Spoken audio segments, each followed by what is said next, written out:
Okay, everybody, we're going to go ahead. And get started. I think just in the interest of time. First of all, welcome everybody to Ashbrook School.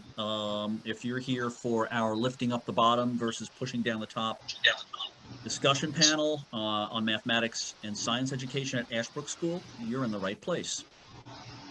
Thanks for being with us for the next hour or so. Please know that we are recording this discussion, and I'll make this video available to anyone who asks for it. So you don't have to worry about taking notes or maybe missing a point, because you can have it all in all the video and audio just for the asking. My name is Dr. Chris Schoberl, and it's my pleasure to have the absolute best job in the world as Ashbrook's head of school, and I'll be your MC for this evening's panel discussion. And Rachel? And I am Rachel Seckler. I'm the assistant head of school, but I would say that I'm pretty sure I have the best job in the world at Ashbrook.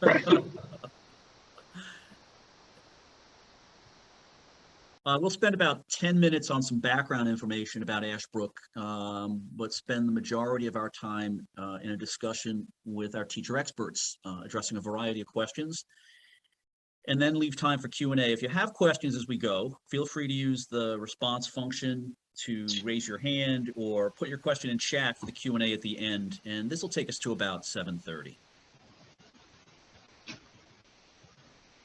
A word about the title of our panel discussion. There are many positive and good changes taking place in society these days, driven by concerns for equity and fairness, and Ashbrook is a place that believes in these principles. That said, doing away with advanced math or science classes because students of color or students from lower income families are underrepresented is not the way to fix that problem. Doing away with OBOB for the same reasons, not a solution. Why not instead provide underrepresented students with what they need to achieve their fullest potential, thereby providing access to advanced opportunities in the same way other students access them? This is not going to be easy. In some cases, it might require tutoring at school expense, more differentiation of instruction, one-to-one time before or after school, supplemental summer programs, financial aid, and stronger and ongoing partnerships with parents, including a lot of parent education. This response is much harder than simply doing away with advanced opportunities, but this kind of challenging and nurturing academic environment is the way to help all boats rise. This is true educational equity and true educational opportunity.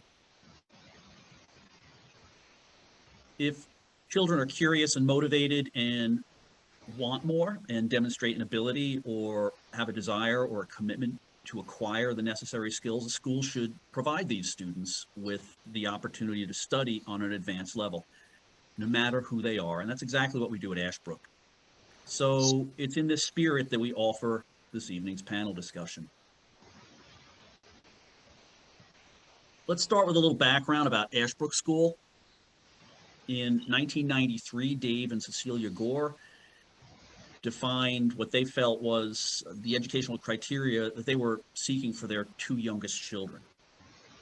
The features they sought included a well-rounded full curriculum, a flexible, vibrant arts program, advanced science and mathematics, history taught to show cause and effect, early introduction of foreign languages, small class sizes, a strong monthly themed character education program, and challenging and nurturing teachers. Dave and Cecilia soon realized that such a program was not available locally, so they decided to create their dream school in Corvallis. They acquired a 12.5-acre parcel adjoining Starker Arts Park, and their dream was born. Dave himself designed our purpose-built campus to support the academic program he and Cecilia envisioned. There's a genuine peacefulness to the space, a sacredness even, but also a strong sense of playfulness. Community and joy pervade every corner of the campus. The place is actually a work of art, and those visiting it will have no doubt that aesthetics were important to the Gores. as they endeavored to create a space that, just by the thoughtfulness of its design, signaled the high value they placed on education. In addition, Dave wanted every teacher to have a premier teaching space. The building is bright and airy and brings the outside in, and is a great resource for our teachers as they work to challenge and nurture. And you'll hear us use those words often throughout this presentation, because these are the values upon which our school's mission is grounded. Around every corner, it's clear that the design principles were aimed at creating a space that is both comfortable and practical, and one that welcomes all visitors. Our classrooms are warm and inviting, beautifully designed to be appealing to the eye, but also functional for a group of students and their teacher. Students have plenty of space in the room, shelves upon shelves of books and supplies at their fingertips, and bulletin boards designed to engage and provide resources readily available for them to access. Combined with excellent teachers, a challenging and nurturing curriculum, a strong character education program, a wonderfully vibrant and exciting arts curriculum, and an array of electives second to none, the student experience is one of excitement and growth and inspiration. And as a result, our students often express regret that Friday has come so quickly. I hear this often out at the pickup line on Fridays. On top of all this, we have small class sizes. For example, beginning school caps at 16, lower school caps at 18, middle school caps at 22. Students are, because of this, very well known by their teachers and are given differentiated instruction on a daily basis. And of course, we're guided in all we do by our mission. Students at Ashbrook are challenged and nurtured and invited to seek and embrace growth challenges. For example, students who are comfortable as readers, really deep in their comfort zone as readers, they may be invited to push themselves a bit more as mathematicians or writers, or vice versa. A word about what we mean by academically capable, because this is a part of our mission that confuses people. Our founders and our teachers define that as what I would call learning behaviors that a student brings to the classroom that allow them and others to learn. It's very simple. It's not about aptitude. It's more about attitude. It's not about IQ. It's more about a willingness to bring a sense of persistence, effort, and motivation to one's learning. So that brings us to a conclusion of the background. Please reach out to me or anyone else you meet during tonight's discussion, and we'd be happy to make time to tell you more about our awesome school and help you fall in love with it the way we have. And with that, I will stop talking and allow our panelists to respond to a few questions. Oh, not sure what that is.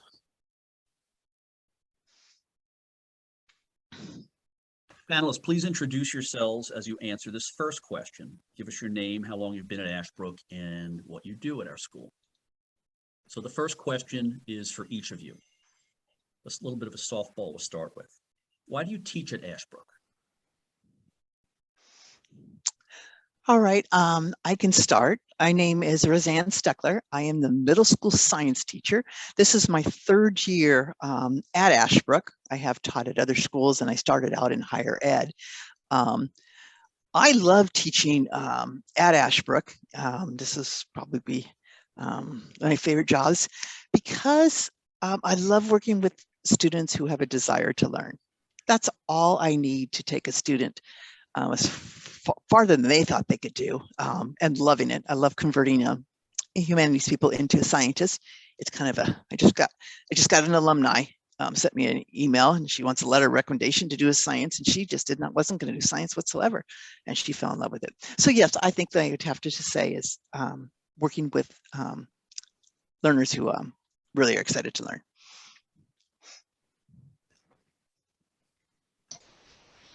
I can go next. My name is Paul Hunt. I've been at Ashbrook teaching at Ashbrook for 18 years, teaching middle school math and electives. And I say when I went to for my master's in education 20 years ago, I was going to go into teaching high school, But fortunately, they made us student teach in high school and middle school, and I found out the middle school students were my people. So I really enjoy the middle school sense of humor, their energy, their curiosity. They're not jaded on math like I found some of the high school students. They're excited to learn for the most part. They have their days, but they're a lot of fun. So I enjoy teaching at Ashbrook because it's fun and we have motivated students. Thank you. And my name is Ben Wilson, and I also teach math at Ashbrook. This is my 6th year teaching, and I absolutely love teaching at Ashbrook because I found that when I was teaching in the public sphere, there was a lot of red tape in between helping the students solve their problems. And at Ashbrook, what I found is that if a student is struggling with something, we can get them what they need immediately, and we can help them correct and get back on track right away. It's just so much quicker. And so I love that as just the part of the reason for teaching here. Great. Well, thank you very much. Paul, can you talk a little bit about grade level mathematics progression?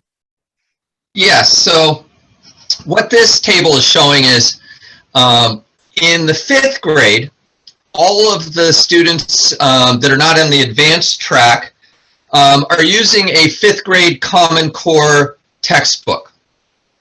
So all the 5th graders are on the 5th grade, other than the advanced track, 5th grade Common Core textbook. Then in the 6th grade, we jump to the 7th grade Common Core textbook. We feel that they're developmentally more ready to make that leap in the 6th grade. And then the grade level 7th grade track is Foundations of Algebra.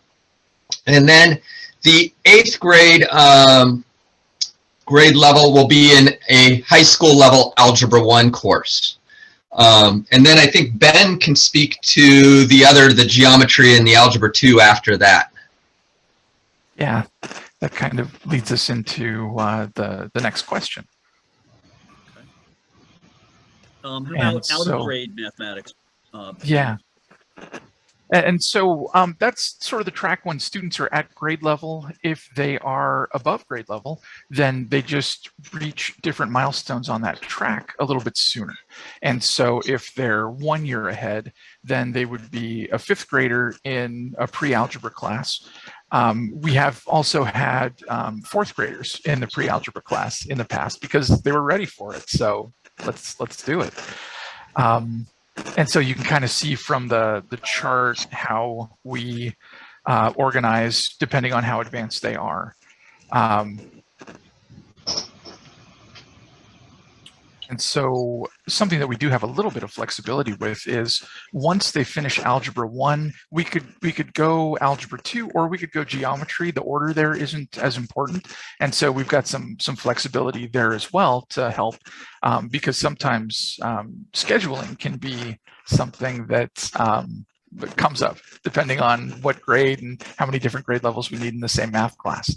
So that flexibility is really nice. That's awesome. I love the M&M's exponential growth and decay activity. That to me, I know where the exponential decay would have been coming. I would have been sneaking eating those. That's what they love that activity. Yeah. And we did have, these are the M&Ms you touch. Don't eat these. We will give you your own pack of M&Ms after this is over. Eat those, so I can save the touch me M&Ms for next year. Ooh. That's it. If I'm ever sneaking around the building at night and I want a snack, I'm not going to go in your room. I would not. Skip the old M&Ms. Right. You usually can find fresh ones down in the science area. Rachel, could you talk a little bit about the same progression question for lower school? Sure. So in our lower school, because of our small class sizes and the math approach, which is basically a workshop style approach, mini lesson, and then breaking students off into leveled groups. And so with that approach, the teachers are able to do quite a bit of differentiation within the classroom, especially in kindergarten through second grade, where a lot of those foundational skills are being developed. And then once our students get to third grade, if they have shown the ability along the way that they are ready to advance it to the next grade level, they have the opportunity to actually physically move and go into the next grade, or even the 2 grades up for their math period. So our schedule is aligned that everybody third grade and older are all taking math at the exact same time, so that we have that ability. And so then that's true for fourth grade as well. They also have the opportunity to move up a grade or two into the next class. I thought that was so smart when I first came here and interviewed for this job.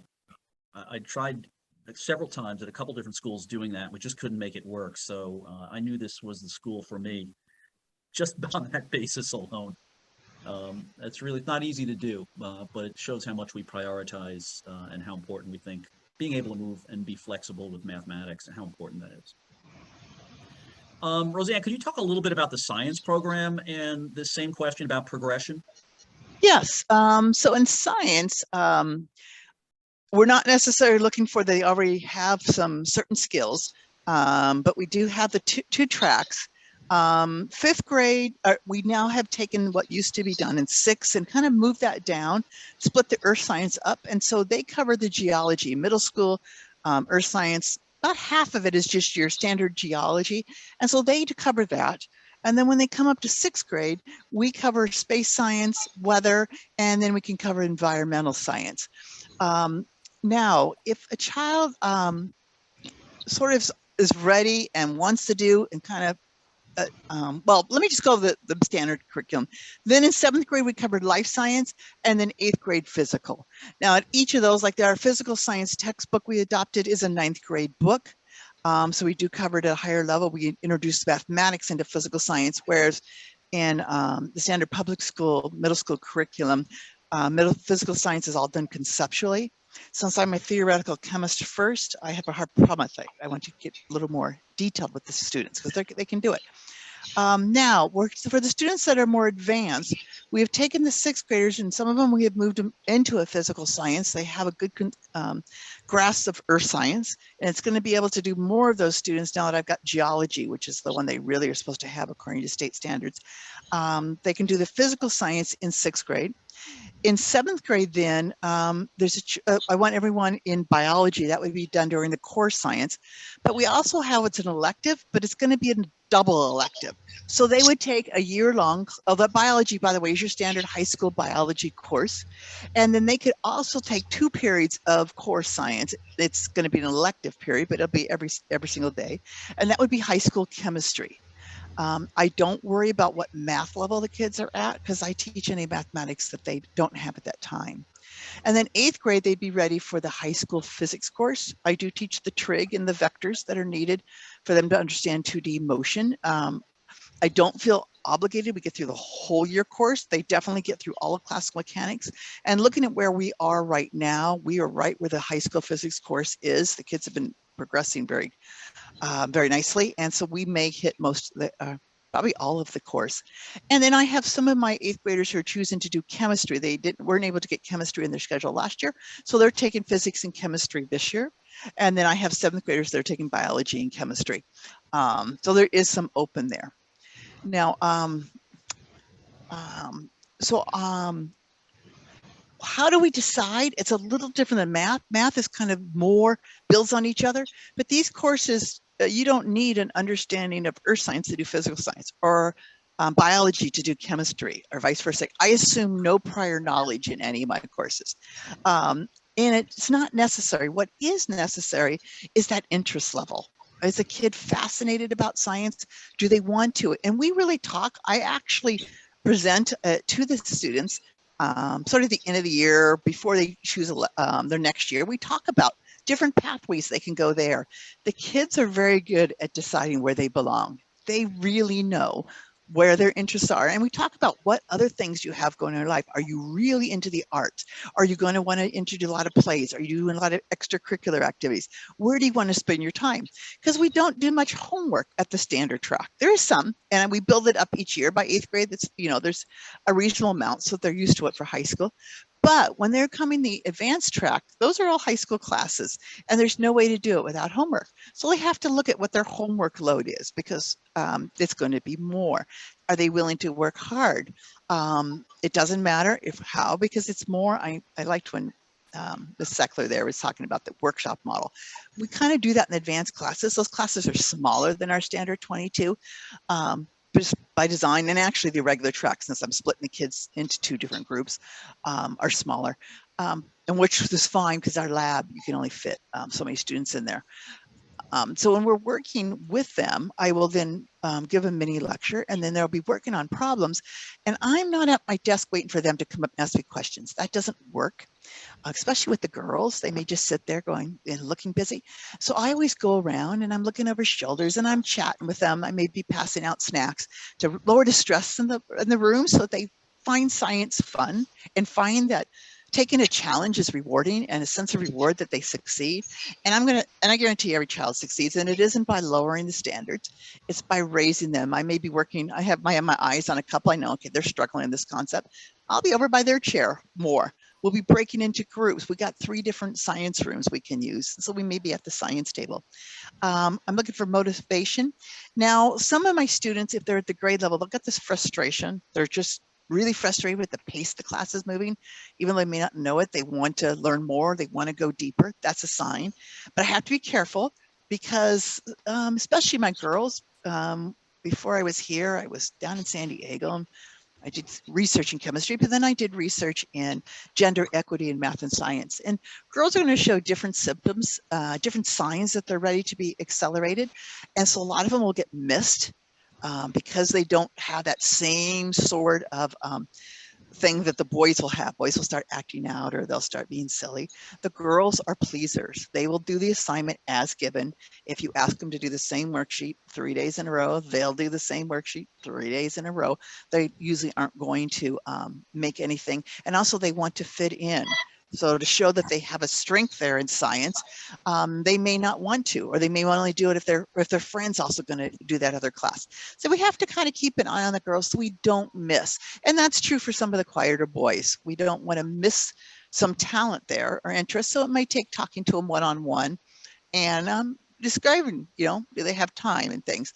And then I always do go to parents afterwards and say, your child's showing this aptitude and this interest. What do you think? Does it fit with your family lifestyle? Do you want to have your child accelerated, or would you rather them just be challenged at the grade level? And I have some parents who just don't want to hit the homework yet. They want to leave that for high school. So that's really what we look at as far as, and I get, parents sometimes will call, but then I have to talk with the kid and make sure they're interested, because every day. Right. So yeah, they can come out. The high schools are getting used to these kids coming, as they do come out, and that has full lab programs. We have now every lab equipment beyond what the high schools have. So we will be doing full labs with the students at all those levels. We have a great lab. Those labs are pretty amazing. Yes. One of the things that I hear you speak is just how important our small class size is. We often say there are no back rows in an Ashbrook classroom. There really isn't. And the way you walk around and the way you know who the kids are, that's just so super important. We cannot possibly challenge and nurture unless we know who these kids are, and we do a really good job of that. So Rachel, can you talk a little bit about the philosophy of science in the lower grades? Yeah, so it's actually quite unique at Ashbrook that our science and social studies actually have their own designated blocks each day. And so that's quite unique, because typically science and social studies are kind of pushed to the back burner in the younger grades. And it's really taught through integration, and our teachers do integrate throughout the entire day when they're focused on a new science unit. So you'll see science come up in their reading and their writing throughout the day. But we also do have designated times in every single grade level in the lower school where they focus on science. And so all of the lower school classes focus on 4 major units throughout the school year in science, and that's ranges between earth science, physical science, life science, and just general science categories. And then those build on each other throughout the years between kindergarten and fourth grade. One example is just, we introduce plant life in kindergarten, for example, and they start getting out and examining plants and root systems, and then that they build on that in first grade. And so, they're really focused on what plants need to survive and diving into the bees and pollination. And then in second grade, they start learning about photosynthesis. And, it just kind of builds and builds all the way through fourth grade. And that's pretty much what our science does for all of our units that we teach. We align really, really well amongst the lower school. And it's a protected time for us. We designate a block for reading and writing and math, but it's very important that we have the designated time for science and social studies as well. Yeah, I think that science piece always amazed me. Again, a lot of schools, like you said, science is pushed to the back burner. I think that kids that age are such natural scientists. It always seemed like such a shame to me that was the case. I love the hands-on. I love the experiential. I think these kids are just natural. At that age, kids are natural scientists. I also love the fact that Roseanne, as the upper school science person, and Kim, our kindergarten teacher, who has a specialty in etymology, really has taken on kind of the science leadership role in the lower school. So I like the fact that Kim and Roseanne are in constant communication with each other, just from a scope and sequence perspective. And learning what all the equipment important. stuff we have. We've got wonderful stock rooms and storerooms, and they're available for the whole school. And so the lower school can come on up. They want to do an experiment. They need some equipment, and even common things I keep there. I mean, there's marbles, there's pipe cleaners, everything's there. There's nothing common in your storeroom. it's all amazing. How do you know when a student is ready to advance to an out of grade level course? Roseanne, could you take that? And then Paul, yes. Ben, you guys jump in? Yes. Okay. It starts from knowing the students. And it's interesting, the pictures here, these are all sixth graders. And I can tell you all of them want to move up to an advanced course, and they're all ready. And what it is they just are very curious and driven. They want to, they like a dog there. There's Madam Curie, the science dog. She comes to school quite a bit, but they really, love their listen. They want to try things, and that's the big part. It's just a certain motivation that they've got and a drive to learn, and they don't mind taking on a challenge. They won't mind jumping on it. They've been very upset there haven't been more electives this year for sixth grade science. We got one coming up in the spring. I can do zoology. So many of the electives, I want a baseline skills in the lab, and just it's mostly lab. Do they understand the lab and a little bit of baseline science, learning how to do things. And so some of the electives you have to wait till seventh grade to be able to do, but they're coming a long ways, and they're ready. They're ready. It. Paul or Ben, similar question. I know we start looking at students in like the third and fourth grade to start advancing in math, and we do give them assessments, and I think Rachel can speak more about that if there's questions on that. But we get to know the kids, and we watch for kids that are ready to advance, are showing an interest in math. And we also communicate with parents. Where do their parents think? At the start of the school year, I had couple students that were new to the school that were tough to place. And really sitting down with the parents and going over the textbook and going over their assessment results and working out with the parents what the best fit for their student is, and the student, asking the student what they think their best fit. And we're constantly reevaluating that while they're at Ashbrook, whether they can be advanced to the next level. So do we have, are there issues with advancing kids, or sometimes maybe going the other direction if it's merited mid-year? Do we have issues with that? It depends on where the curriculum is. Like if you wanted to enter the high school chemistry mid-year, that would be very difficult because there's too much foundational stuff you've learned the first half of the year. But for something like that, if it was seventh grade, I'd move them on up in eighth. Got it. Yeah, it really depends on the subject. Physical science, I did move Last year, another 4 students into physical science halfway through the year. That works because physical science is sort of a half-year introduction to chemistry, then a half-year introduction to physics. So I could move them on in for the physics portion of it, and it didn't require that prior knowledge. Well, a little bit of significant figures and stuff, but we could catch them up. So it depends on the subject if you can do it. Right. So there is a flexibility there. How about math, Paul or Ben? We usually try to identify it in the first couple weeks of school. And usually if we see a bad fit, we'll see it in those first week or 2 of school. And we're very quick to respond to that and get them in the right class. I know we have a student that Ben's working with this year, and maybe I'll let Ben to speak to that, is wants to progress next year. So halfway through the school year, he's starting to support that student so that they will be ready next year. Yeah, and that's something that I've done fairly regularly, is that if a student is finding that they're in the right course as far as placement goes, but their ambition is a little bit higher and their parents support this, then we totally support that. And so I've got a student that I'm working with. She's taking her grade level course right now, and she's also working on the next level of math at the same time, because she finds that she just has the interest and the time to make that happen. And so we're going to get her finished off through the summer, and so she will successfully be able to skip that math course, and so she'll jump up to not the next level with the rest of her peers, but 1 class ahead. And that's just the sort of thing that we can do. I mean, it's awesome. It is awesome. It really is. How do we make sure, with all this talk about advancement, how do we make sure kids are not overloaded? And this, Paul, can you jump in? Yeah, so my homework policy in 6th grade is different than 8th grade. In the 6th grade, I try to go to 15 minutes, maybe a half an hour of homework, about 3 nights a week.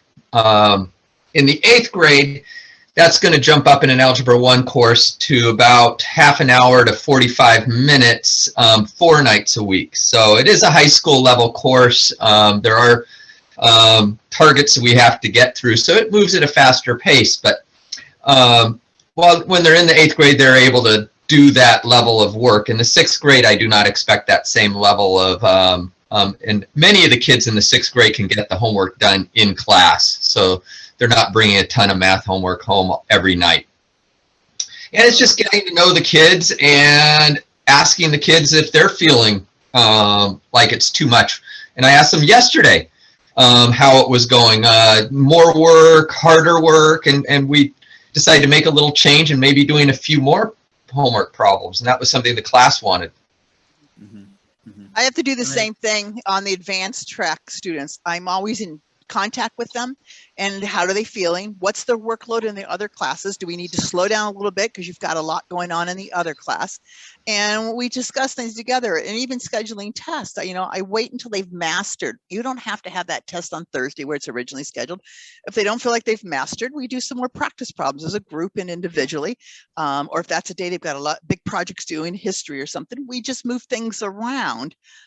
It's flexible. I want to challenge, but I don't want to stress. And so I'm watching that line all the time, and I'll pull back if necessary. This is one young lady in the picture here. It's actually a projectile motion lab they're doing there with veneer probeware. So it's all getting measured electronically for them. And they're just learning projectile motion. That's 2D motion. They just study 2D forces. But this is a whole new thing where you have to start separating out the X and Y components. And, some of the students are just in algebra that are doing this kind of calculations now.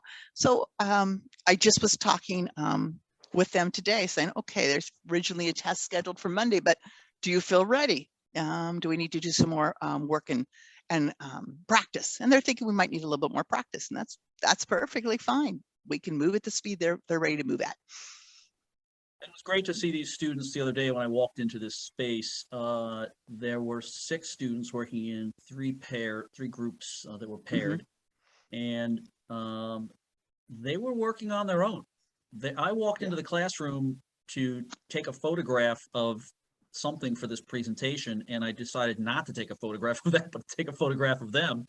Yeah. They were working on their own. They were working independently. It was really, really nice to see, and they were really into it. And they've really gotten comfortable with this equipment. And I set that up. I want everyone to be, my ideal is by 8th grade, they just walk in, they've got the lab, they've read the lab the night before they come in. And in the physics course, we're using a lot of sensory equipment, mostly all by veneer. And they've gotten very, very comfortable at setting that equipment up, connecting it up with Bluetooth. Most of it's all go direct now, connecting it up with their Chromebooks, collecting their data, getting the settings right. They're getting pros at it. And that's what I want to see, especially my girls, because when they go off to high school, I don't want them pushed aside and let the boys run the experiment. You know, they can run that equipment just as well. And she didn't know anything about how to run the equipment at the beginning of the year. And she said, she was placed in physical science, and 2 days in, she goes, no, I want to do chemistry. And she's starting. I said, okay, put her in chemistry. Then another day later, she goes, no, I want to do physics too. I said, you sure? And she goes, yes. And she's been soaring. She works on it, works hard. That was and it's great to see. That was not my experience as a student, that's for sure. Rachel, can you talk about keeping kids excited about science in the lower school? We touched on it a little bit earlier, but maybe you can talk a little more about that. Oh my gosh, it's just all about getting their hands dirty, getting out in nature, experimenting. I just walked in the other morning, and the first thing at 8:30 in the morning, pre-K was in pre-K. They were, mixing vinegar and baking soda, and they were blowing up balloons, and they were just having a blast. So it's just those wow moments. It's finding, all those opportunities to get them super excited, teaching them about observations and just helping them develop that curiosity and making connection to everything around them, and constantly asking those questions. What do you see? What do you notice? And then that. Oh, I lost her. She froze up. Is she frozen, or are we on? I think, yeah, I'm good. Okay. Okay, we're going to catch up with Rachel as soon as she gets back, gets unfrozen. So moving on, just talking a little bit about favorite math assignments in the middle school. Ben, I know I've been here. This is my first year here, and I've seen so many wonderful math assignments, not the least of which was my favorite M&M assignment that you were doing in class. But can you talk about some other favorite assignments? Sure.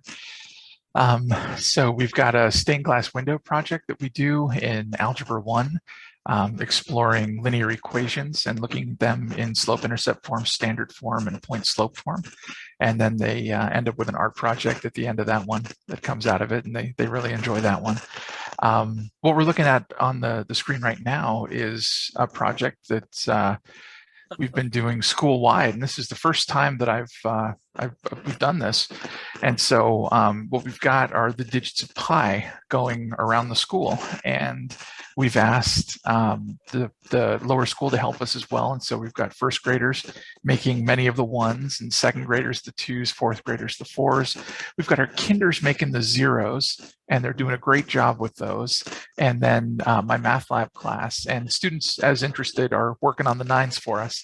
And so it's been fun to watch it grow and see the different, both the variety and the unity of the project come together. And so that's been cool, and a little bigger scope than just middle school math, which is what I've done in the past. So that's been a lot of fun.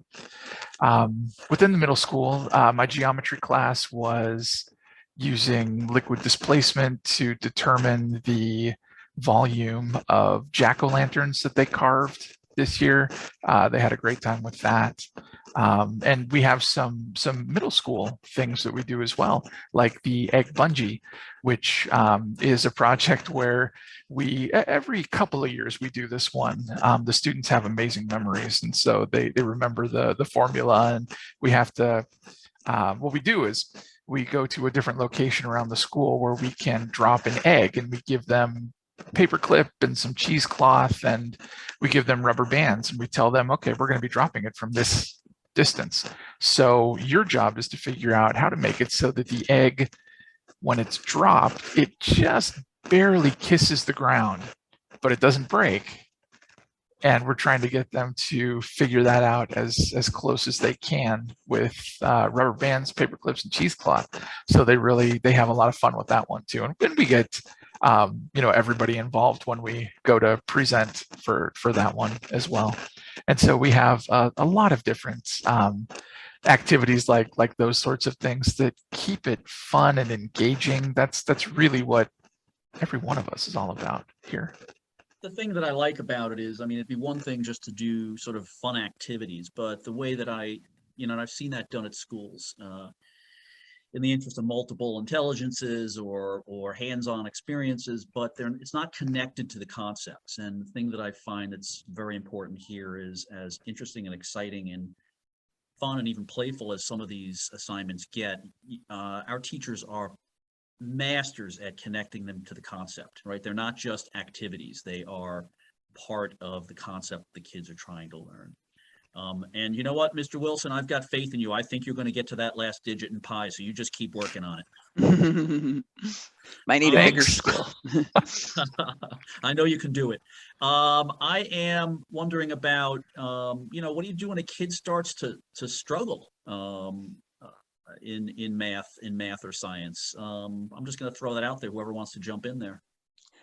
Well, when we start noticing a student struggling, the first thing we do in science, and I imagine it's in math too, is provide some one-on-one help.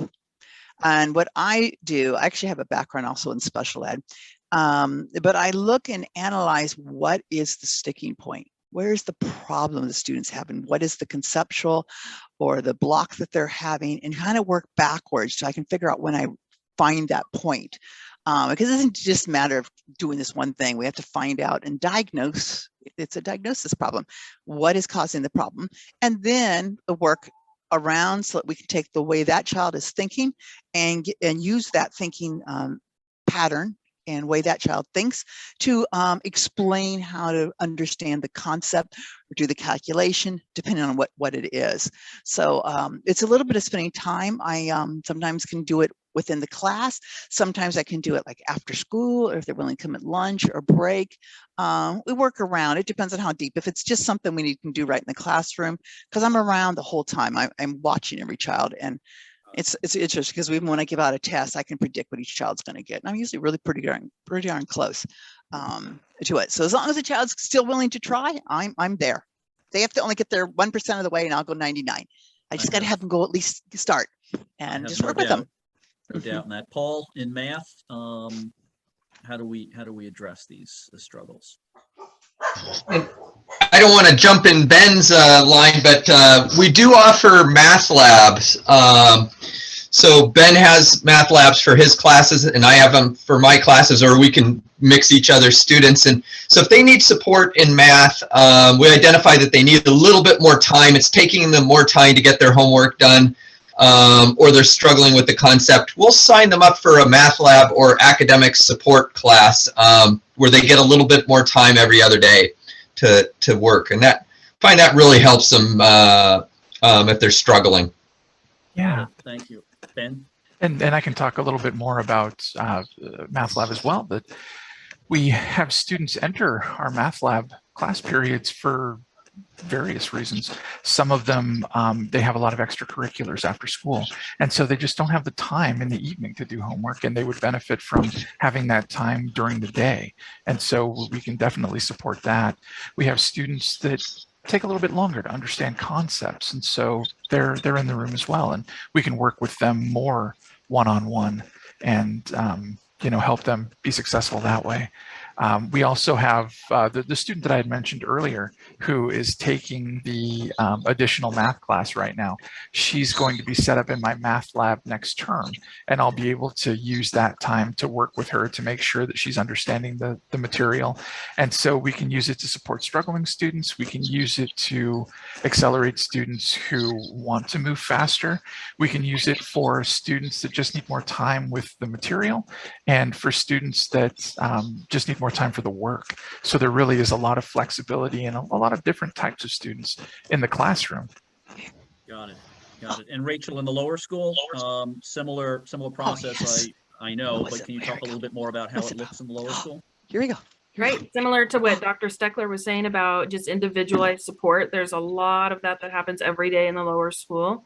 And then a lot of small group work as well. So we can, take students that are, need a little extra support in the same area and then group them together and give them some more just individual instruction there. And then the parent partnership is huge, especially in the lower school. So if there's somebody that's just needing some more support, or we, want some more practice from home, or hear a parent's perspective, what's happening at home with homework, there's lots of communication and parent partnership there. Great. What about kids who want a little bit more, Paul? What do we have for them? Well, we're right in the thick of the competitive math season right now, so I'm very excited about that. I've been doing math counts for 18 years, competitive math, and we've done very well, but really in the last couple of years, we have a ringer, so we're doing really well in the competitive math scene. And next week is the chapter competition for math counts. I meet with them. I've met with them about 4 times. We'll meet about 5 times with the team before the competition and go over math counts problems. I present math counts worksheets about once a week in my Algebra 1 class. I just love the math counts problems. They're just all the middle school math that they learn is applied to these really well-written, fun problems, challenging but fun problems. In 6th grade, I do a math counts worksheet about every couple weeks, and we scale it a little bit, not the hard ones, the easier math counts worksheet. So they start seeing it in the 6th grade, some 5th graders up through the 8th grade, and they can compete. And we also offer the AMC 8 competition and the AMC 10 competition some years. Let's see, I think that's about, in the off season, we have a parent that does a math club. So when we're not in the competitive season, he's doing weekly practices with some of the students that are interested in competitive math through the school year in the fall, and some in the summer if there's demand. Got it. And on top of that, I know we have a very robust first Lego League robotics. I know we do Destination Imagination, and again, OBOB. Our kids are excited about all that. Obviously, OBOB's not math and science, but it's important to, we speak to really a well-rounded education. So these are competitions that the kids just really, really love. Well, let's go ahead. Chris, we're also bringing in we've got the Lego robotics, but we're now going to be bringing in basically Raspberry Pi robots. They've been ordered and they'll be coming in. And from the reason to get those is we want to introduce formal programming languages. So we're going to be teaching the kids Python. And I love teaching programming via robotics because the debugging is so visual. And so they can see when their robot's not making a right turn instead of left, I've got a problem in my program. So that is a program we're going to get started. It'll be coming up, the STEM Club. We're going to use it there in the STEM Club, and then it can be moved over into one of our other science and engineering electives. Got it. Well, that Girls in STEM Club that you run is very, very popular. I think you have just about every eligible girl who can be in there. We've got almost all of them. That's great. So what else at Ashbrook do you all do to challenge and nurture, right? Like you're obviously super passionate about what you do, very strong academics. But what do you do besides what you're trained to do to the nurture part? Yeah, the nurture part. What else? The nurture parts is that's so important though, because you can't challenge them if you're also not nurturing. Yeah, I think you have to nurture them before you challenge them even. Yeah, and one of the first things you do is get to know them. Get to know them at a deeper level. What do they like? What are their interests? What are their stressors? How are they feeling comfortable? Are they feeling comfortable with their peers? So it's all the little side conversations you have with each student individually, and you get to know them very, very well. We don't have that many students, so you can really get to know them. And then you can notice, I'm really into body language. Middle schoolers don't hide their issues that deeply. It shows on their face when something's going on. And I have no problem pulling a child out into the hall or across the hall and just chatting with them. What's up today? What's going on? What's your worry? And so we can work out where to get them some help. You know, what do they need? Is it just stress from the class, or is it something happened? A lot of times it's something happened in the previous period or out on the playground, you know, but it's a big deal to them at this age. So that's the big part. This is our Girls in STEM Club. I like that I ran these programs, myself and my husband ran them in San Diego. And so we've started them up here this year. And it's a nice program for girls to, and it's really 90% social, 10% they're learning some science and engineering. But what they're really learning, it's cool to do science. It's okay to be an engineer. You're not geeky, you're not unusual. And we can just, it's a lot of fun to do this sort of things. I think this is when they're building their paper roller coasters. Oh yeah, I remember that. I'm just really impressed with the number and variety of opportunities that kids are offered. I know Paul and Ben, you guys do some interesting electives as well. What do you guys do aside from math? Well, not that math isn't important; it's awesome. But what else do you besides math? That's another one of the reasons that I love working here is that we get this variety of electives to teach, and it's things that we feel passionate about, things that we have an interest in. And so I teach elective classes like time travel and science and pop culture that students really, really love. We talk about quantum physics. We watch some movies that involve time travel and look for their flaws as we go through them. I also have a rock painting class. That's something that my wife and I have been getting into, is painting rocks and then hiding them around at different parks. And so I want to introduce that to students as well. I've got an astronomy class that I absolutely love. And because of our small size and our awesome parents, we were able to go on a field trip last fall to Eugene, where we went to the Science Center and had a planetarium show, and they've got a really fun trail that's a scale model of the solar system. And so we started at Pluto and we walked all the way to the sun, and that's where the Science Center was. We had pizza for lunch at Mod Pizza, and so just made a great fun day out of it. Awesome. Yeah, I've got a drawing series that I teach. And other electives. I've got two more that I'm looking at putting together for next year. One of them I want to call Easy as Pi. And we're going to talk about pi, irrational numbers, other transcendental numbers. And I want to put together a class called Fractals Forever, where we're exploring different fractals and making these things geometrically. I think the students will have a lot of fun with that. I think you're right. I think you're right. Paul, I know you have some things that you've done that are super interesting. Yeah, looking at the list, the ones that I'm most passionate about are the outdoor school. I'm sad that we haven't been able to go for a couple years, but hopefully someday we'll get back to outdoor school. Let's see, I see boat building is one of my favorites, where they build cardboard boats that can fit 2 or 3 students and then race them at Osborne Aquatic Center in the last week of school, and then have a demolition derby and destroy their boats entirely. And that's fun. Let's see, I see computer game design. I also do a digital design class. I don't think that's on there, where we do raster graphics using Photoshop, vector graphics using Illustrator. We do vinyl cutting. We have a laser that we can do laser cutting or engraving using vector graphics. And then we do some 3D printing with Tinkercad. We have a couple 3D printers.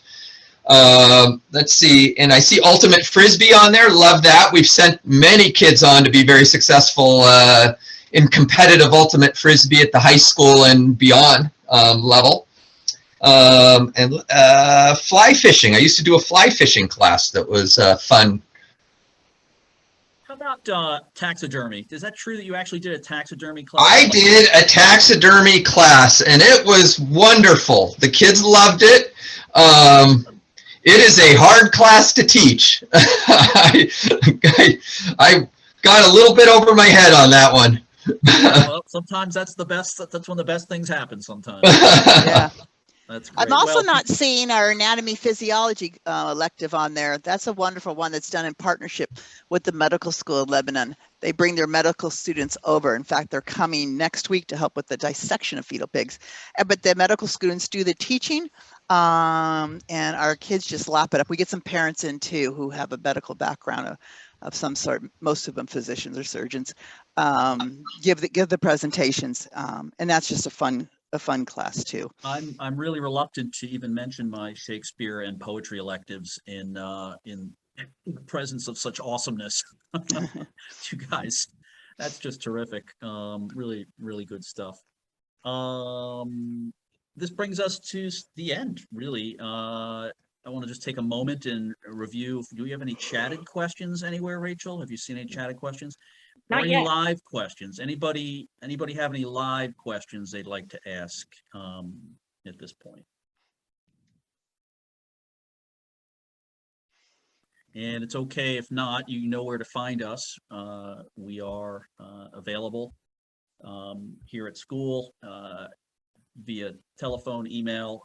I've sent my telephone number out. I can be texted as well. Would love to chat with anybody on the in the audience who would like to spend some time talking about the school. And again, falling in love with the school the way we have. Also, please keep in mind, once again, that we will send this recording out to anybody who asks for it. We'd be very interested if you, especially if you are on the Zoom and you have friends or family who have school-age children who might be interested in an Ashbrook education. We'd love for you to pass it on to them as well. And take a moment. Any questions from anybody?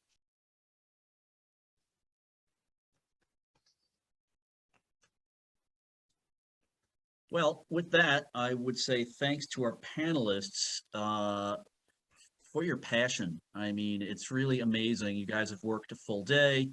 Ben is recovering from a broken arm. Rosemary is home recovering. It's just amazing that you guys are just so committed and devoted and so in love with Ashbrook and with your students and with your subject area. And thank you so much for our parents and several board members on the call for taking the time to be here. To our panelists, I would say have a safe trip home, but you're already there, so have a great rest of your evening. To our audience members, we hope to get a chance to meet you in person. We hope you pick up the phone or a mouse and click your way into a tour or an application, at least an inquiry to find out more about what's going on here at Ashbrook. I hope we've said something that inspires you or prompts your curiosity. Please do contact us to schedule a tour or for a conversation about how Ashbrook might be the place to meet your family's needs. Thank you very, very much. I'll stick around for a little bit if anybody else has any questions, but have a great night, everybody. Thank you. Bye. Thank you. Bye. Take care.